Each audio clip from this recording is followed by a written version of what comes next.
राधे। इस बार एकादशी का व्रत 7 मार्च 2024 बृहस्पतिवार के दिन रखा जाएगा। मित्रों, जब भी दो एकादशी पड़ती हैं तो द्वितीय एकादशी ही वैष्णव लोग रखते हैं। तो हम सब लोग 7 मार्च को एकादशी का व्रत करेंगे। तो एकादशी का महत्व क्या है? धर्मराज युधिष्ठिर बोले, हे जनार्दन, आपने माह के शुक्ल पक्ष की जया एकादशी का अत्यंत सुंदर वर्णन करके हमें सुनाया है। अब वह फाल्गुन मास के कृष्ण पक्ष की एकादशी का क्या नाम है, उसकी विधि क्या है, आप कृपा करके मुझे बतलाइए। श्री भगवान बोले, हे राजन, फाल्गुन मास के कृष्ण पक्ष की एकादशी का नाम विजया एकादशी है। इस व्रत के प्रभाव से मनुष्य को विजय प्राप्त होती है। यह व्रत सब व्रतों में उत्तम है। इस विजया एकादशी के महात्म के श्रवण व पठन से समस्त पापों का नाश हो जाता है। भयंकर शत्रुओं से जब आप घिरे हो और पराजय सामने खड़ी हो तो उस विकट स्थिति में विजया नामक एकादशी आपको विजय दिलाने में की क्षमता रखती है। अब विजय एकादशी व्रत कथा। एक समय देवर्षि नारद ने जगत पिता ब्रह्मा जी से कहा, महाराज, आप मुझसे फाल्गुन मास के कृष्ण पक्ष की एकादशी का विधान कहिए। ब्रह्मा जी कहने लगे कि हे नारद, विजया एकादशी का व्रत पुराने तथा नए पापों को नाश करने वाला है। इस विजया एकादशी की विधि मैंने आज तक किसी से नहीं कही। यह समस्त मनुष्यों को विजय प्रदान करती है। त्रेता युग में मर्यादा पुरुषोत्तम श्री रामचंद्र जी को विष्णु के अंश अवतार थे। जब उन्हें 14 वर्ष वनवास हो गया तब वे श्री लक्ष्मण और तथा सीता जी सहित पंचवटी में निवास करने लगे। वहां पर दुष्ट रावण ने जब सीता जी का हरण किया तब इस समाचार से श्री रामचंद्र जी तथा लक्ष्मण जी अत्यंत व्याकुल होकर सीता जी की खोज में चल दिए।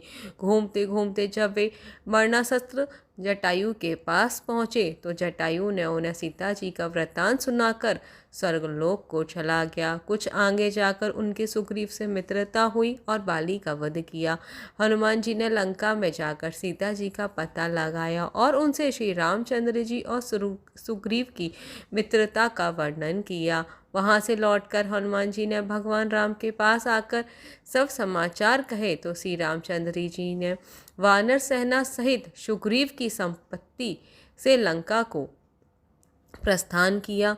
जब श्री रामचंद्र जी समुद्र के किनारे पहुँचे तब उन्होंने एक मगरमच्छ आदि से युक्त उस अगाध समुद्र को देखकर लक्ष्मण जी से कहा कि इस समुद्र को हम किस प्रकार पार करेंगे।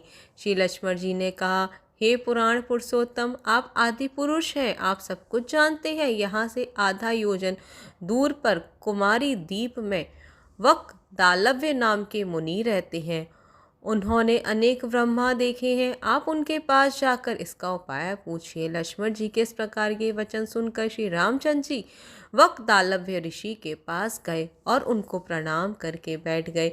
मुनि ने भी उनको मनुष्य रूप धारण किए हुए पुराण पुरुषोत्तम समझकर उनसे पूछा कि हे राम, आपका आना कैसे हुआ। रामचंद्र जी कहने लगे, हे ऋषि, मैं अपनी सेना के सहित यहाँ आया हूँ और राक्षसों को जीतने के लिए लंका जा रहा हूँ।